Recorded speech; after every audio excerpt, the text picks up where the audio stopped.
La Mauritanie, deux océans, celui de l'eau et celui des sables, l'Atlantique et le Sahara. Et voilà pourquoi, à les avoir vécus tour à tour, on découvre tant de points communs entre la vie du marin et celle du Saharien. Une si secrète et profonde parenté. Le fou du désert, disaient les Bédouins en parlant de Théodore Monod. C'est l'âge qui l'a fait renoncer. Il avait 93 ans quand il effectua ses derniers pas dans le Sahara. Odette Dupuy-Godeau fut déposée avec Marion Sénon en 1934 par un bateau de pêcheurs bretons. Cette année, les nomades la nommèrent l'année des deux dames. Dans ce paysage fluide, la piste s'avançait droit vers le nord. Elle ne rencontrait pas un campement, ni un troupeau, ni une caravane. Je crois bien, pardonnez-moi si je me trompe, que même les plombs en restèrent là. Et après tout, il est bien heureux que les pistes et les autos soient de temps en temps arrêtés. En 2005, le désert mauritanien est transpercé du nord au sud par le goudron. 470 km de transsaharienne reliant Nouakchott, la capitale, à Nouadhibou, à la frontière marocaine. Sur l'asphalte glissent de nouvelles influences. Elles s'introduisent librement dans le pays et l'ouvrent à de nouvelles rencontres. C'est cette langue de goudron qui m'a donné envie de parler de la Mauritanie. Ma traversée du désert, je l'ai faite sur cette route.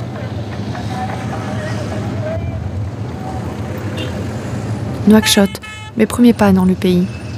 En demandant ce que le goudron a apporté, spontanément les gens me répondent des tomates et des oranges. En allant au marché, je relève les premières traces du goudron.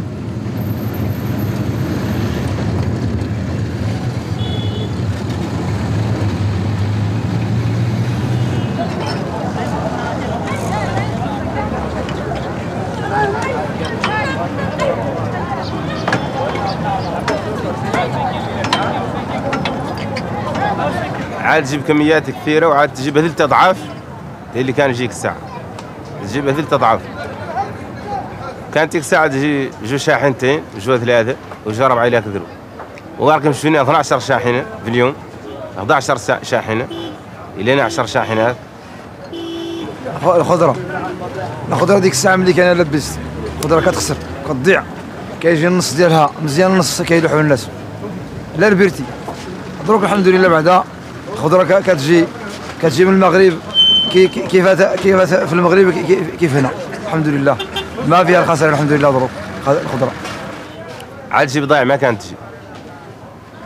عاد يجي العنب ما كان يجي وعاد يجي الرمان ما كان يجي. عاد يجي العنب ما كان يجي. بريم برقوق يقولوا لهم هذا ما كان يجي وعاد يجي.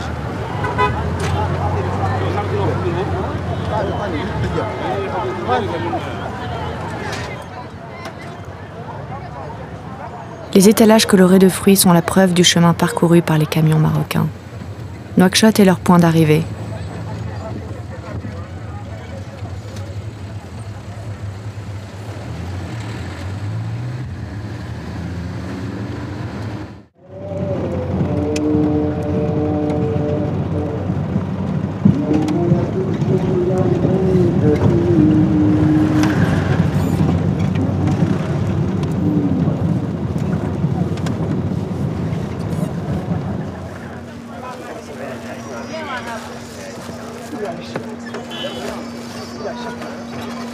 Quitter la capitale pour remonter l'axe vers Nouadhibou. À la gare, les taxis-brousses qui transportent les voyageurs attendent que tous les sièges soient recouverts de passagers pour démarrer.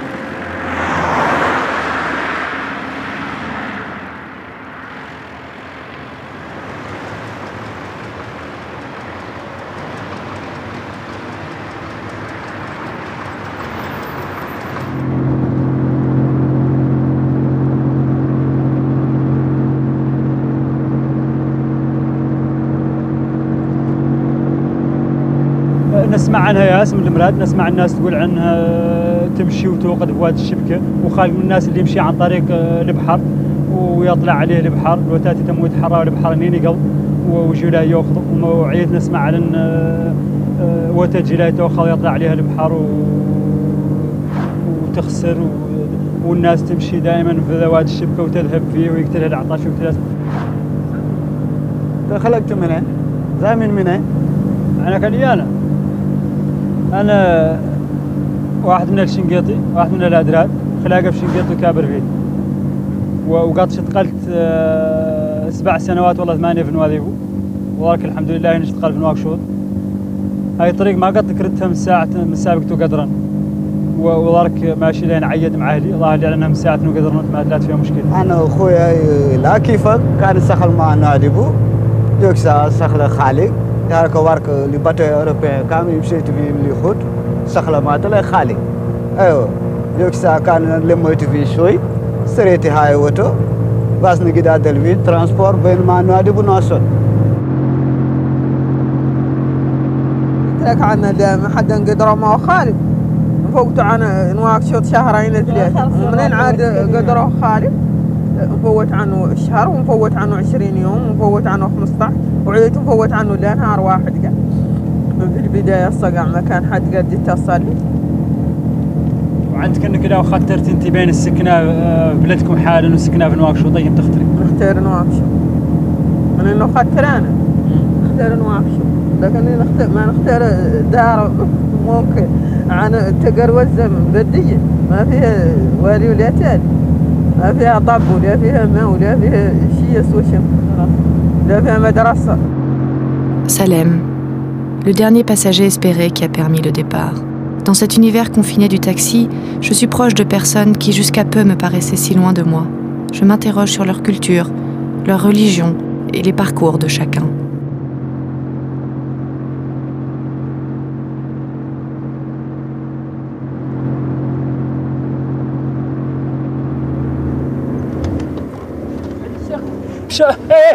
شاب ايش هو؟ ايش هاي كرافاشيون. ايش هو؟ هاي الكرا. ايش هو؟ كرا. وقف.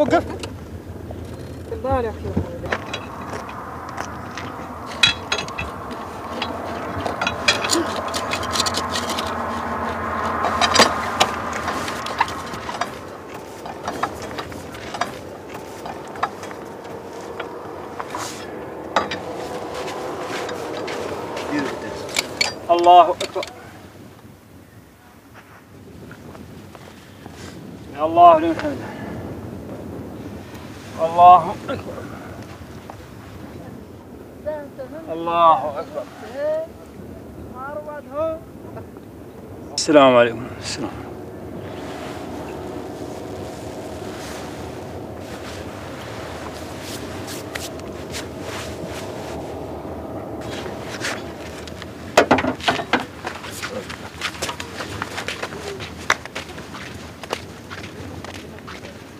هذا ما هو ولا قاعد اليوم يجوني 5 اليوم شو خالق واحد تشوف كراهم مكريفي ودائما سمد حمان دائما زمن الحمان يكريف الكرعين ذا البيت لا يخسر دائما كرعين خاسرين وتعرف بيهم الحمان شو ذا كيلو سايك زيد بين لا اكشن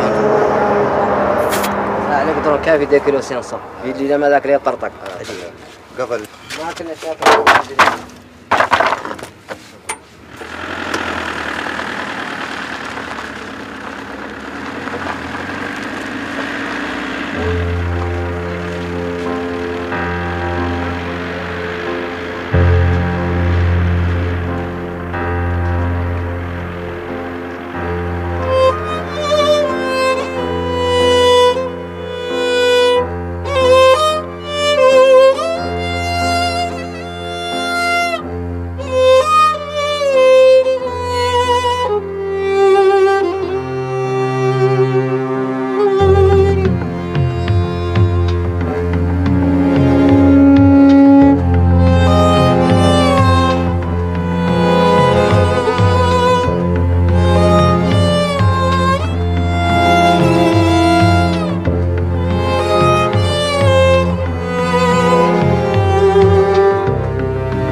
Ce train est le plus long du monde, m'explique Salem. S'il transporte le minerai de fer jusqu'au port de Nouadhibou, il accueille aussi des voyageurs. Avant le goudron, il était le seul moyen de rejoindre Nouadhibou pour ceux qui refusaient la ligne droite à travers le désert. Le voyage durait alors 24 heures et nécessitait un détour de 500 km pour récupérer la ligne du train.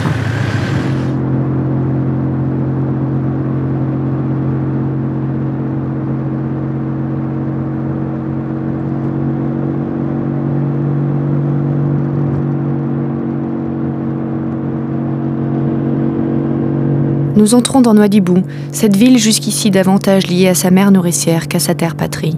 La voilà maintenant reliée par ce cordon au reste de son pays. La ville a changé avec la route. Salem a proposé de venir dans sa famille pour la fête de Tabaski. Maintenant que tu es sous ma tente, tu es chez toi, disaient les Bédouins à un visiteur.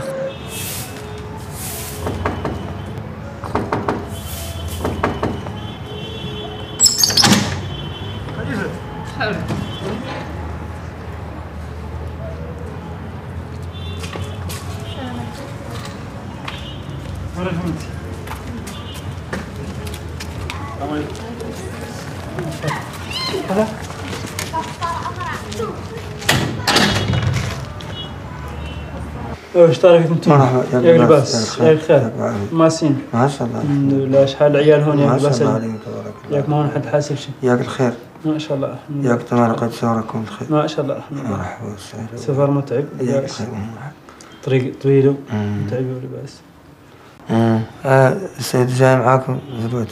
حق جاي معانا بعد جاي معانا من نواكشوط انا وهي مشتركين وتا وحده. حقته قطعت قدامي وجاي لي تعيد معانا. هون في الدار؟ معانا الحاق. بيسنا ابو جاي. مرحبا وسهلا مرحبا.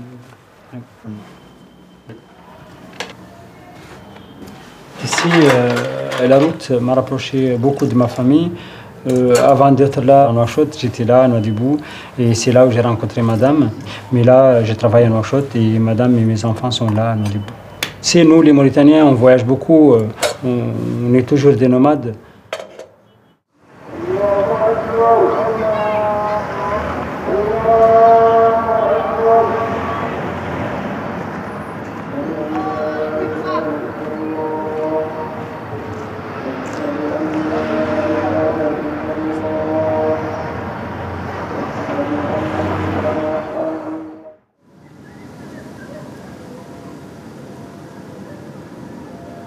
Ici, aujourd'hui, c'est le jour du Tabaski et c'est le jour où Dieu a demandé à Nabiyuna Ibrahim d'égorger son fils.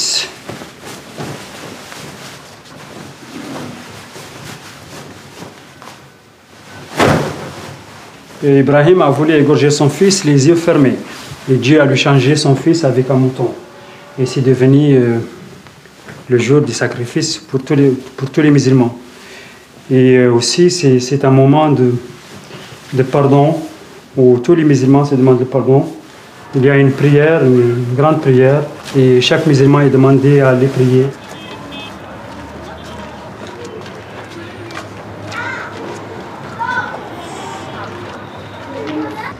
قالوا له لقد صبت قال كذبتم ما صبت ولكن محمدا حدثني بقول جميل. احنا دائما ينقال هون عنا كلمه جميله لو صدقت. كلمة شنو هي؟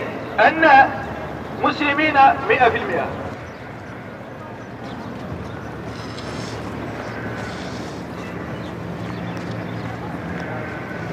الله أكبر الله أكبر الله أكبر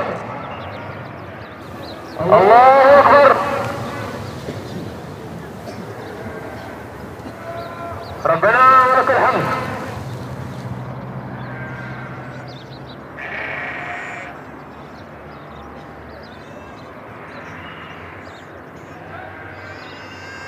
السلام عليكم ورحمة الله.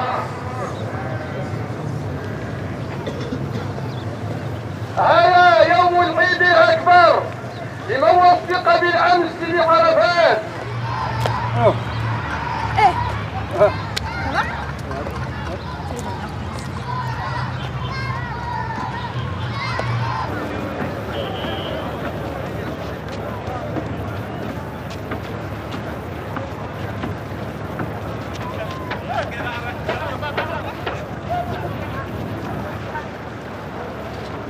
Ça, c'est le port artisanal de Nouadhibou, là où j'ai travaillé pendant 7 ans. Et ici, à Nouadhibou, il y a deux secteurs importants. C'est le secteur du minerai et bien sûr le secteur de la pêche. Et ici, la pêche, on a deux marchés importants. C'est le marché japonais et le marché européen.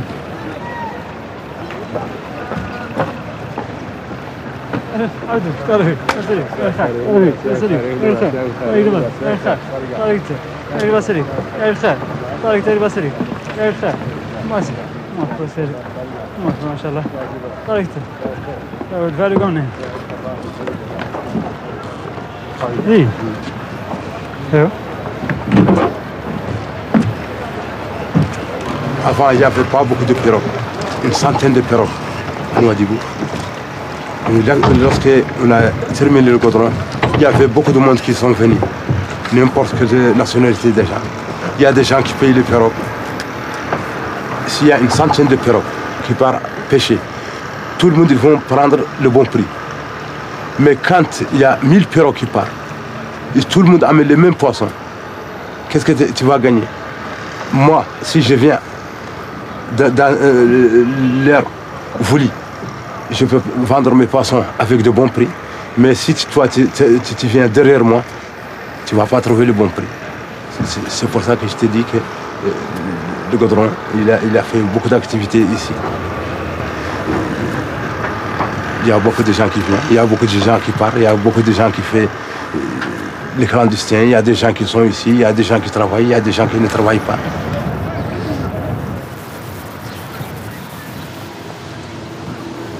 Si je découvre doucement comment cette route perce la Mauritanie, pour autant un sujet m'est déjà connu. Nouadhibou et les clandestins, Nouadhibou porte de l'Europe. Pourquoi ces gens aspirés par ce tuyau goudronné s'amoncellent à Nouadhibou? La ville bordée de mer se referme souvent comme un piège sur ceux qui y voient un point de départ. J'ai l'espoir de partir un jour, je suis là pour ça aussi. J'ai même payé un convoi, mais ça n'a pas marché. La personne avec qui j'ai payé, il est parti. C'est-à-dire, il a pris mon argent, presque 2 ans d'économie. J'arrive. Je suis venu ici à Nouadhibou pour le clandestin, vraiment. Oui, parce que ma mère, elle a vu que mes copines, tous mes copines sont partis. Bon, elle aussi, elle est jalouse, elle m'a dit qu'il faut que je parte. Elle m'a donné l'argent. Bon, je suis venu ici. Je parlais avec un gars. Il m'a dit de venir là-bas, à côté du port. Elle m'a dit que tu m'attends là-bas vers minuit, 1h. Je vais venir te récupérer. Je restais là-bas longtemps, jusqu'à 4h. Moi, j'ai déjà payé. Il m'a trahi. Tu pars pas. Tu peux pas aller à la police. Rien. Tu restes seulement.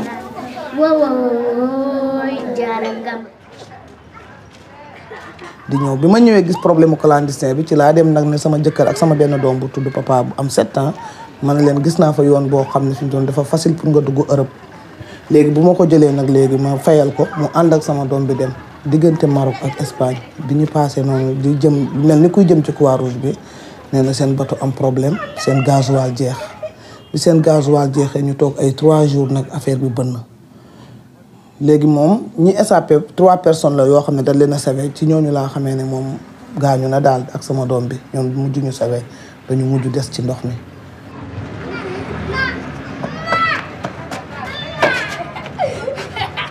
Moi, je suis fier de mon travail, je travaille bien. Même si c'est une personne qui m'a jamais vu, vient, je le fais de tresse. Après, s'il parle, il m'amène beaucoup de gens. Parce que le tresse, j'ai fait que c'est joli. Ici, tu peux pas, ici, c'est pays musulman, tu ne peux pas faire quelque chose de mauvais. Même si tu fais comme tu veux être une pute, tu ne peux pas. Parce que ça te crée beaucoup de problèmes. Les gens ne te respectent pas. Hein? Bon, tu peux tomber malade. Ou bien on te met là-bas en prison. Pour tout ça, à cause de quoi? À cause de l'argent. C'est pas la peine. maanaam moo tax man may jéem a jéngu loolu mais bu doon sama sogo wala tey ma amoon beneen départ comme ni ma doon def du ma def loolu parce que man ci sama bopp xam naa ne affaire boobu am na danger te gisuma ci intérêt. te avant ma ciy dugg aussi commencé naa sax di bëgg a liggéey ci naar yeeg yooyu ma xalaat ne daal nuñ may fay du ma mun a dundal wala mu may fayal nekk. nga gis ni dogaale ma expliqué sama cas gis nu may dundee dund bi mënatuma ko ma joxee dara ma commencé di def ak moom. Je voyais des gens avec qui je voyage à chaque fois, qui quitte le sud pour aller au nord, qui prend des bus pour aller à Gao. C'est une région du nord du Mali. Donc les gens passent par là-bas pour aller en Algérie, passer pour aller au Maroc. Du Maroc, ils traversent pour aller en Espagne.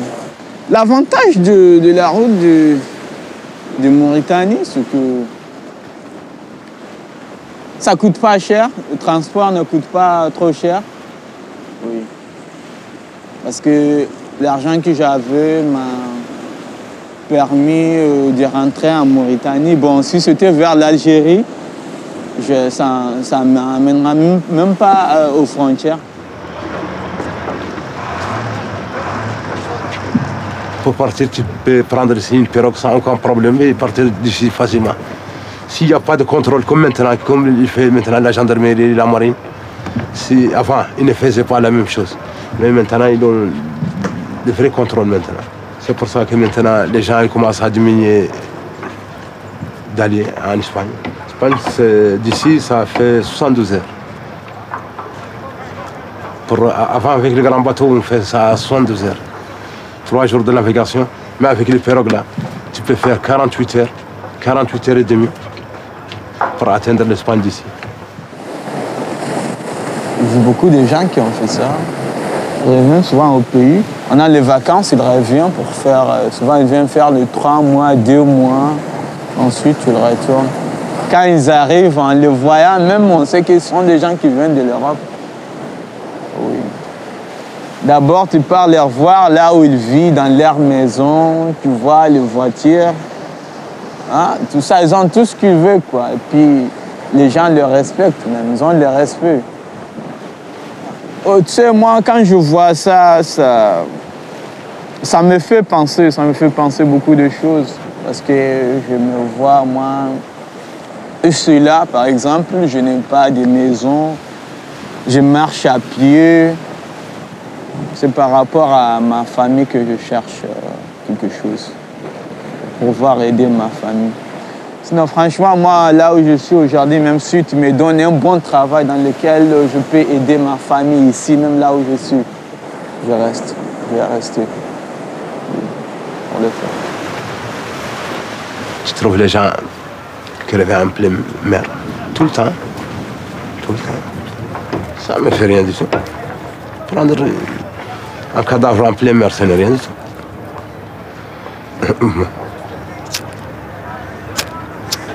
Tu es habitué? Je suis habitué, c'est ça.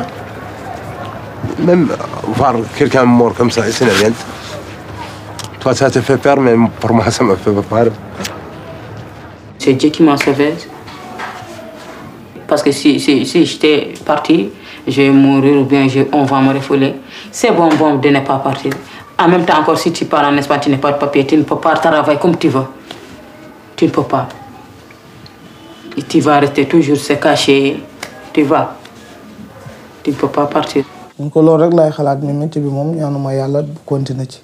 bi ma nekk ak sama borom kër wala ma doon ñëw di jaay boobu xalaatuma loolu.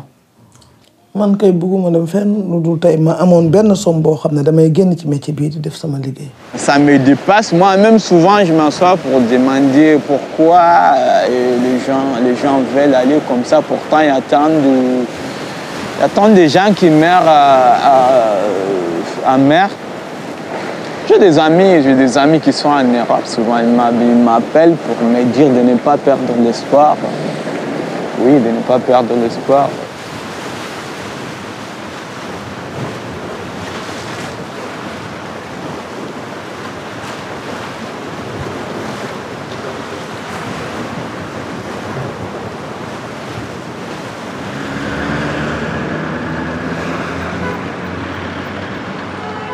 Nouakchott-Nouadhibou reliés par le goudron. Le Maroc et le Sénégal reliés par la transsaharienne, l'Europe bitumée à l'Afrique. Cette route rapproche. Elle rapproche les gens et les gens se rapprochent d'elle. J'en viens à me demander ce que la distance et l'isolement peuvent apporter. Une protection peut-être. Nouadhibou est derrière maintenant. Nous reprenons la route mais en sens inverse. L'arrivée est à Nouakchott. Je rentre avec Salem, il m'a proposé de faire le chemin du retour en faisant des étapes. Les hasards de la route décideront de notre itinéraire.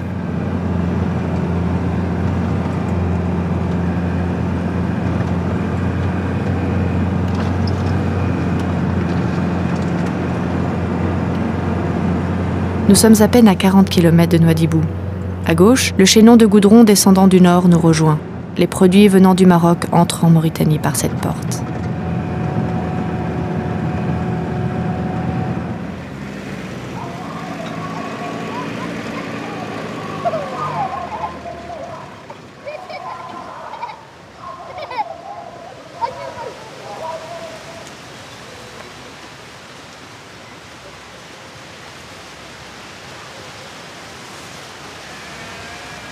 نقول لها الحالة العامة لأبو الأنوار ما شاء الله تغير بالنسبة للكان تبارك الله، نقول إنها تغير فيها ياسر ما شاء الله. إنها ما شاء الله كانت بادية وتو بخلوة وعادت الحمد لله مدن وعادت مربوطة بين هي ودشرة تبارك الله. أهل نواكشوط ما شاء الله يدمسوا علينا ويدمسوا علينا أهل نواديبو. أحلى نقول لها الدشرة القديمة درست قاع ما تلا ساكن فيها أحد إلا اللي كان حويطاته ضعيفين طاح قاعد يفقر، واللي كان حيطه متين وزين مازال واقف فما غير قاع ما تلقى حد يسكنه، اللي عاد معقب الناس والناس مشات عنه.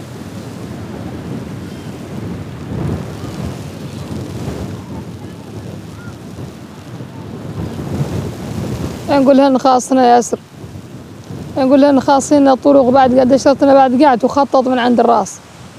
احنا كلنا اللي منه عندنا تراب ما هي مخطط، لا دومين ما قد دخلت انه هون قاع، ونبقوا دومين تجينا ونبقوا ترابنا تخطط ويعدلوا لنا الشوارع ويمرقوا. وما بعد القضية الأساسية وما زلنا ما نقدروا نقربوا وتاتنا اللي يوقفوا هذوك بيك بشخصيتك وبوتك يعني انت الحقيقة دروها تطرح يوتك فم وتقومي جاية لا تجيك شاريه ترفدي دبش منها وتدخلي بيه نقرد دشرة. والله ترفدي دبشك مولي على ظهرك لعبتي ما عندك شاريت سمعتي، والماء ناقص عندنا ما مقوم الدشرة بها كثرة الخل، الناس كثرت لين عاد الماء ما تلا مقومنا. يعني نقول لهم مساعة اللي خلق قدروه ذاك اللي كان ساكن في البادية وثابت ما يحرق فيها ادخل القرية وكلها شرة والديار وبنها وكلها باع ياسر من حيوان وبنه هون فيه.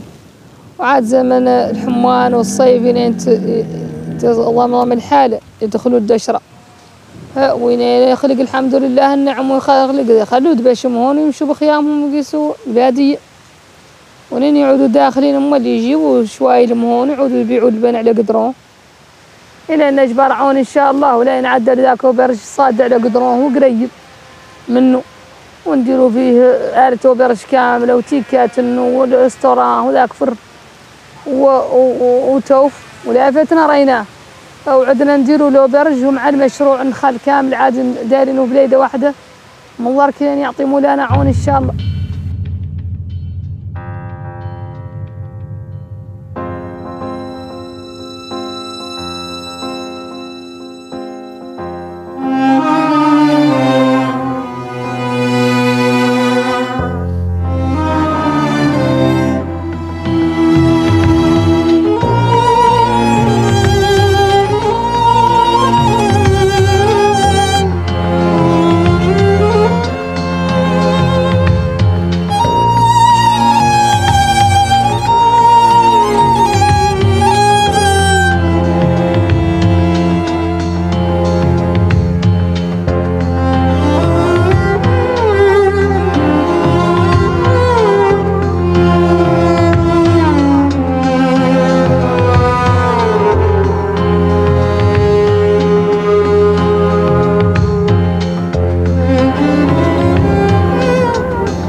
السلام عليكم. خير بس خير. وين لاحق؟ انا اللي واعد هون بالخيام هم على 12 كيلو والله 10 كيلو. تفضل. شكرا.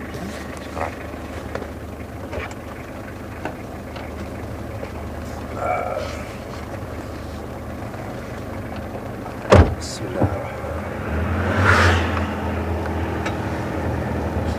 ماسي الناس اللي لا بس بارك الله ما شاء الله. بعد الطريق ما شاء الله عاد مقرب للناس كامله. والله هون تبارك الله ياسر الناس عاد على طريق سهل الطريق.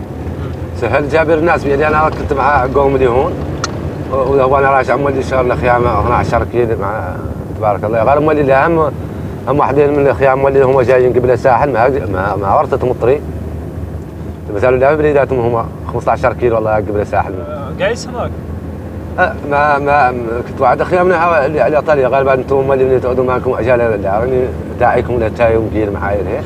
منادينا مناديكم بعد نداروا التاي بعد عاد مولي الشيء هم يذبح نداروا لنا البول. Ah bon? Là, il nous propose d'aller avec lui chez ses parents qui sont à 15 km de Goudron. Si tu veux, allons-y. Ah ok. لا نمشي معاك لا انتم ماشيين معانا راه لا عندك قبل ساعه لا هون قبال قد تقطع عنا طريق على العرض.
قال له البلكل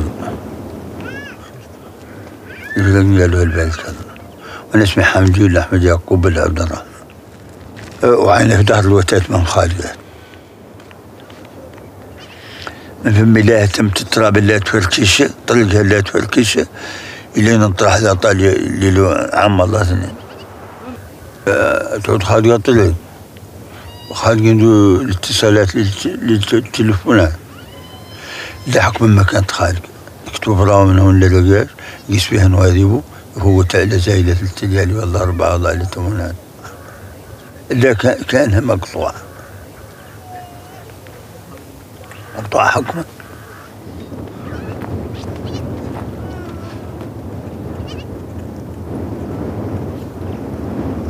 طريق مدخلة رأس الناس ما تعرفوا بها اللي جايينها لسينيغال وجايينها للمغرب وجايها كل حد وجوها لهنا تيت وجوها القطاطعية القطاطعية صبح ودكار يجوهم في الليل يخبطوا كتلة رجاجو صبح ودكار ما شورهاش فاصلة حتى في يؤدد عليها من ذاك المعنى الأخلاق فاصلة يؤدد عليها من قد خالق الناس اللي عاد هي تتعلم الحضر وتخلصها الحضر من احنا مروا الوقت كانوا يعرفوا شو الحوام ما تلاقوا قابلين يحوزكون على الطليع على الحضر لكن مضرة متينة كما ضرت الدشور تو لكن مضرة عايدة مضرة كما ضرت الدشور هذا طالي مفيد هو على مفيد على الناس كاملة هذا هم التحضر مفيد عليه هو الناس ما جبرت عليه نتيجة لا تسكنها اللي دفع شهر ما هو زاد دافع شهر ما خالق عملية ليكية موجودة حد جاي لها يعمل ما لا يجبر يشتغل فيه حد جاي لها ينحر ما هو جبر حد يبيع له اللحم حد جاي بالحوت ما هو جبر حد يبيعه له وخلوات مزال الناس اولا قامت نسوق شهور ما عن الناس لا يتلاحق فيه نهاية عم الله ثاني هو ما طال شوعات كلها يتبع شوهاته والله زايلته الولد اللي قاعد تبات فيه يبات فيه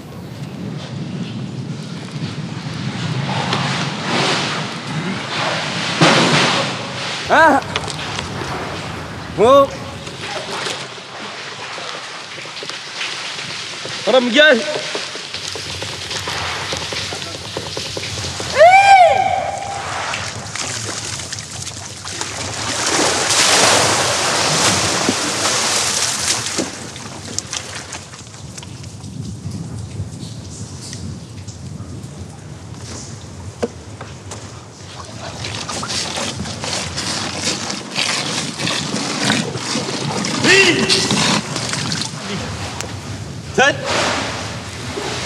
مجال.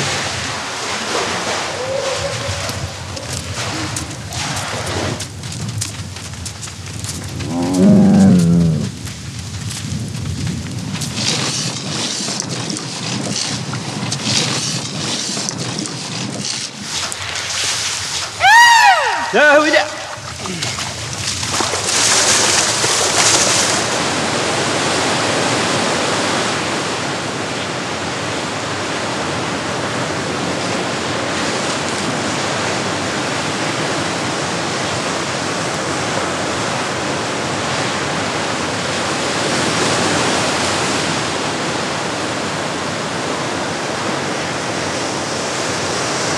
La culture du désert est pleine d'enseignements pour des civilisés ayant fini par confondre l'accessoire et l'essentiel, par encombrer leur existence d'une foule d'éléments artificiels, de besoins factices, de malsaines inutilités qu'ils considèrent comme l'indispensable.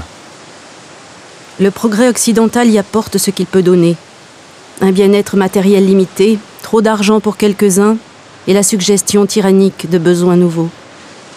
Au Sahara, il se heurte à une forme d'existence qui lui est diamétralement opposée. On peut ici mieux qu'ailleurs prendre la mesure de ce progrès, le regarder agir comme une goutte d'acide qui ronge lentement l'équilibre et la paix de ce monde archaïque.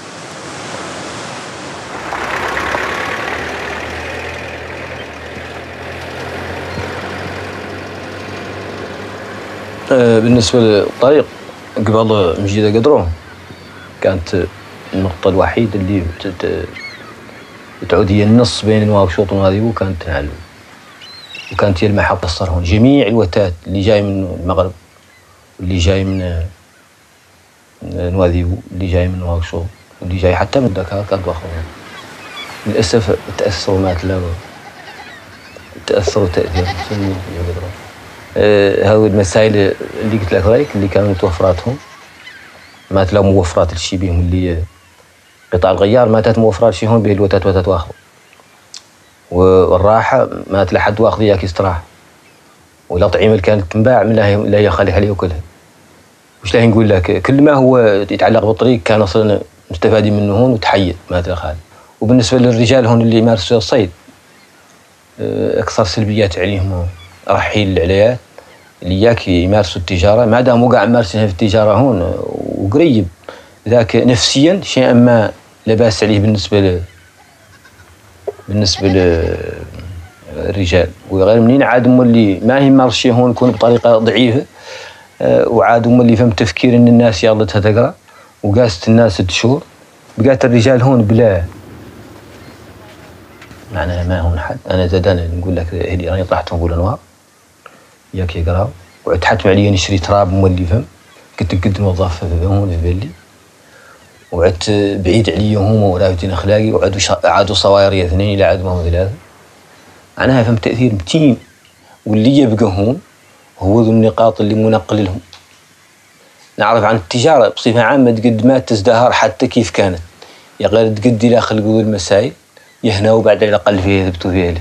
معناها عن هون احنا نفاس يلا نضحوا ونبادروا بدنا نبنوا مرافق تحتيه ارضيه كيف ذاك اللي يبني في الدشر كي دوش تلفزه لكن اللي يقبلوا به اهلنا من هوك يرجعوا جايين لبلدنا كان على الاقل في واحد من القصور اللي عاد ما يقد يعمم كل تقريبا 6 قصور ولا 4 ولا 5 يعود فيهم طب حقيقي يعود فيه حد يعرف ويعود مولي الى عاد ما هو واحد يعود 2 به اللي الناس هون الحياه ما تقبلها حياه نحن لا ما هو كل حد جاي من مرقب يقبل يعيش فيها هذيك صار لنا 15 يوم إذا عدلها تعود 1%.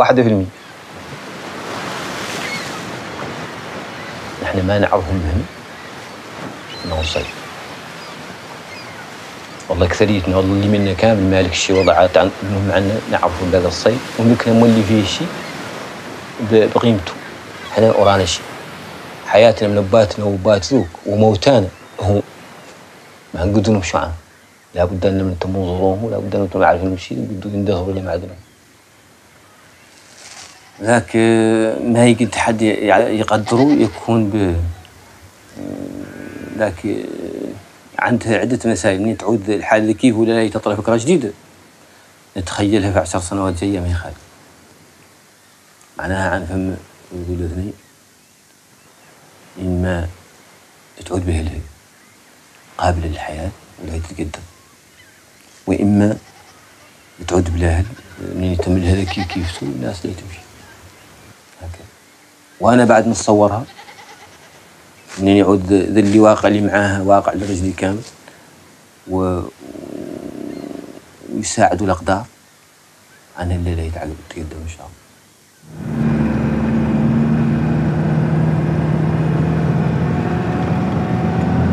La communauté des Imregen vit depuis des siècles en bordure de mer. L'identité de ces hommes et femmes se définit autour d'une pratique particulière de la pêche. Plus que naître à Amrig, on le devient. Tous ne souffrent pas de la route. D'autres villages continuent à vivre au rythme de leur tradition.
Nous retournons à la piste.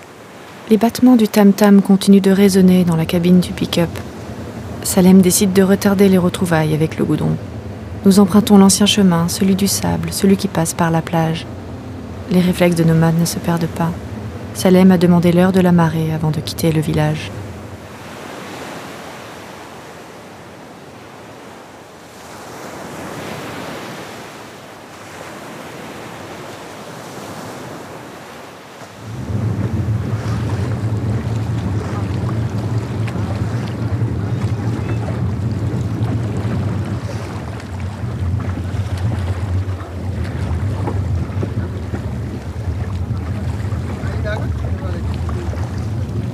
الطريق غيرت فيه ياسر من الشيء ما كنا احنا قاعد متوقعينه اللي هازم اللي قلت لنا. الله يكون الساعة الحمد لله خالق قدرون سبلت الطريق تبارك الله ما شاء الله. الناس عادت بالبوشات ومبلك وعاد الماء متأثر سمعت وعاد هون قاعد خير من الواك شوف هو اللي صالحات قدرون من الساعة اللي يجي الناس كان يوم راقب كانوا يمشوا ظلوا يحوطوا. كان الحوت ياسر ويجيبوا الحوت ويطرحوه ويجيبوا شمل العليات جايبينه شمل لماس ويشرحوه وتاوي يجروا الغيران ويديروه فيه ومن فم يعطي عندهم 5 أيام والله 6 ومن فم يقبضوا له ويجي في 80 وتاوي يقيسوا بين نواديب ويعطوا بين هون ونواديب 7 أيام والله 80. سمعت ما جابوه لنواديب سمعت ويعقبوا يجيبوا النوادي مدة 10 أيام الله رايك وتلاوي يبيعوه ثمن بخسة. عادوا هون يضلوا يحوطوا هون أول النهار من عند كيف سيزير والله 7 مع الصباح إنين تعود 11 والله ميدي يجوا كلهم تعود عنده وقت ويقبل الكيمياء اللي حاصل من الحوت يديرها في وقت وين تعود الواحد والله رايك يجي للسوق ويبيع حوت ويرجع نفس النهار. هذا مكان خالي. هذا مكان خالي. سمعت ويوم راقن كانت وعادت كانت مقفلة الحمد لله وتفتحت فيها لا هذا قدرون ودي الناس اللي تجيها.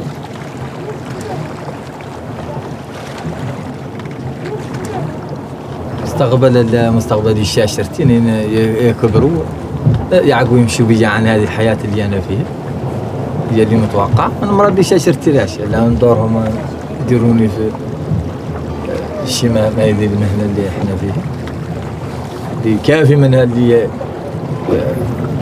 قبضتها أنا وعيشتهم هم فيها ولحقتهم قد استغلون لا عقبوا يمشوا عنهم. هو حياتي أنا بعد مستقبل كانت حياتي اللي هاي اللي مرة قال احنا متشارقين دور عود كاترافنت نف كنا في نواكشوط وجينا هون وعندنا هون تشوليت وعندنا من عندنا ذو برج.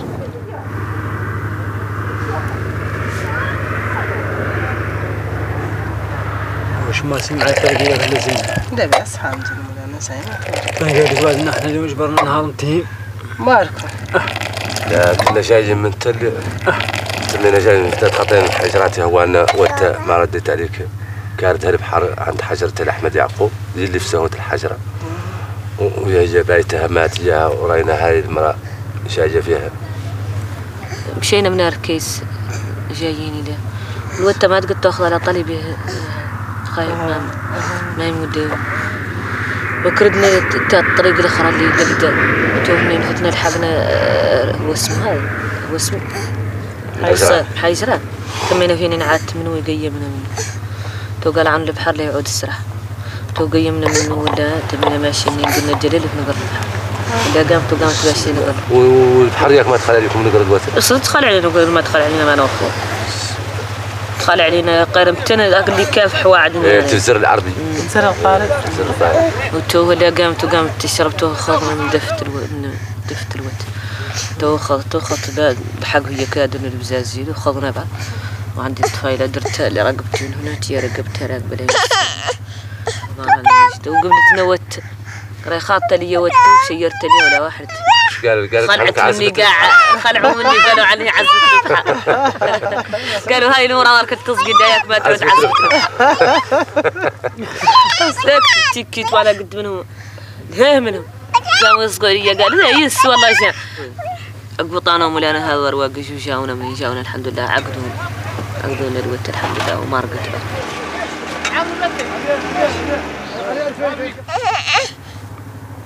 توليت يا بل مقلل وتات كان سابق ذا قدره ياخا ولينا خاض ذا قدره الوتات قامتهم سرحات البحر عدل لنا قبات وماشيات. انت قررتوا عنكم ترحلوا له وشو ساكن ترى؟ كنا ساكنين الا في القصر يغار اللاني خالط منكوسه الاولى اللي معدله تواسي جينا عليها فتحنا بدأنا بقواطين ومباراة وتمينا هون الحمد لله اني راينا درنا تشيكيات والمباراة معاهم. والقصار بعد مازال لا في حد منكم نقيسوه نقبضوا منه الحوت ذا اللي نشفوه ونعلقوه ونشرحوه ونعدلوا منه الخليه ونعدلوا منه ونبيعوه على طالب. الحمد لله صار بيعوا ذاك من كنا لا نعدلوه على حاشية البحر ونخلوه فما تشيني نجي مدة تشري تقيس بين واكشوط ولا نوادي بتبيعه ذاك شو ذاك معلق على حاشية الطالب أنت موني توقف وتشري ما عندك كيمياء منه تمشي. صب لنا كاس شوفوا بعد قاع التوليد التوليد شنفتوا بعد قاع كان.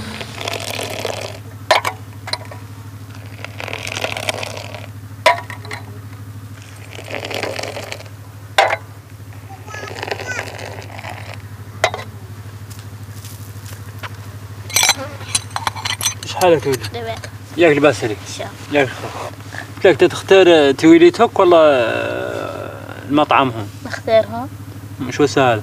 وسهر يحلبوا يوم واي ودمودي نختاروا إننا تحسني هون ومودي نمشي هك نمودي منها كل شيء هون ودي تمحلبوا يوم مني وهون بعد ما يعجيكم حد يجينا حتى يجينا السواح خارج حد ما يجينا مودي انتي حد جانا التيور ونزرقود ونقودي دور لقدة مودي نصبود لقدة ويمشي تلفزة بعد ما يلي تودي تلفزة هون بقى عندنا قرب نقدافي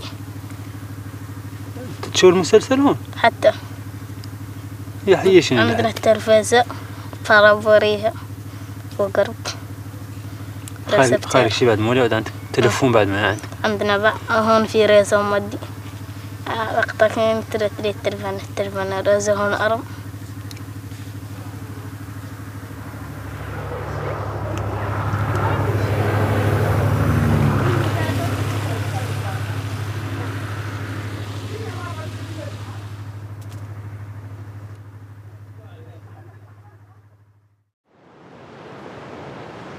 Xavier Coppolani était un diplomate qui joignait à une volonté inflexible le goût de la douceur et de la persuasion.